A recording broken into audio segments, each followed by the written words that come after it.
কন্যাকুমারী ভারতের শেষ বিন্দু। গান্ধীজি থেকে স্বামীজির স্মৃতিজড়িত এই ভূখণ্ড কেন অন্যরকম অনুভূতি জাগায়।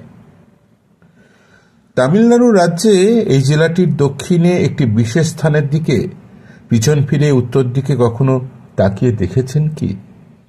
দেখে থাকলে নিশ্চয়ই মনে পড়বে সেই মুহূর্তে মনের মধ্যে জাগা অনির্বচনীয় অনুভূতির কথা। আর যদি না দেখে থাকেন তাহলে আপনার পরের ভ্রমণে অবশ্যই রাখুন সমুদ্রের বুকে ভারতের সর্বদক্ষিণের শেষ বিন্দুকে। হ্যাঁ, ঠিক ধরেছেন, কন্যাকুমারী।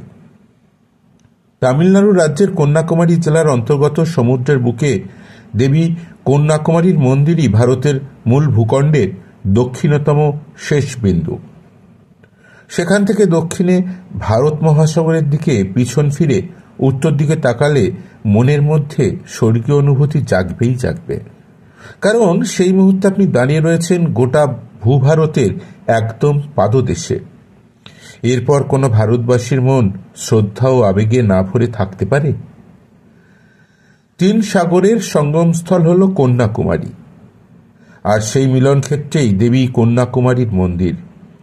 সাগর পাড়ে দাঁড়ালে সামনে শান্ত নীল ভারত মহাসাগর, একটু বাঁদিকে ফিকে ও ঘোলাটে নীল বঙ্গোপসাগর, ডান দিকে পান্না সবুজ আরব সাগর। কন্যাকুমারী ভারতের একমাত্র সৈকত যেখানে একই জায়গায় দাঁড়িয়ে সমুদ্র, সূর্যোদয় এবং সূর্যাস্ত দেখা যায়। দূরের সমুদ্রে জলবিভাজিকাও দেখা যায় কন্যাকুমারীর ঘাট থেকে। বাঙালির চিরগর্বের শহর কন্যাকুমারী। এখানেই স্বামী বিবেকানন্দ সাধনায় সিদ্ধিলাভ করেছিলেন। 3 সমুদ্রের মাঝে যে শিলাখণ্ডের ওপর বসে স্বামীজি ধ্যান করেছিলেন সেই শিলা আজ বিবেকানন্দ রক নামে জগৎ বিখ্যাত।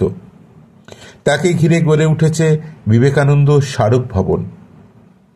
আছে কুমারী মাতার মন্দির, সতীর অন্যতম পীঠস্থান, স্থানীয় নাম কুমারী আম্মান।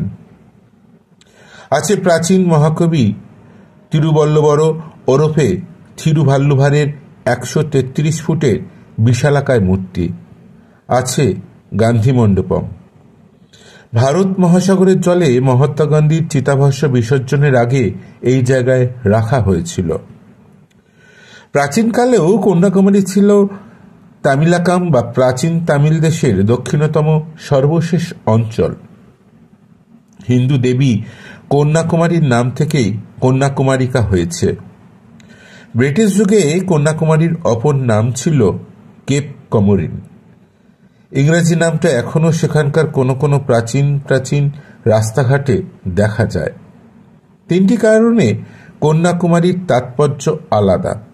প্রথমত, এটাই ভারতের শেষ বিন্দু বা মূল ভূখণ্ডের শেষ প্রান্ত। দ্বিতীয়ত, 3 সাগরের মিলনস্থল হওয়ায় সর্বদা উত্তাল সমুদ্র। এবং তৃতীয়ত, বিবেকানন্দ রক এবং স্বামী বিবেকানন্দ স্মৃতি মন্দির ভবন। ফলে কন্যাকুমারী না ঘুরলে বাঙালির ভ্রমণই হয়তো অসম্পূর্ণ থেকে যায়।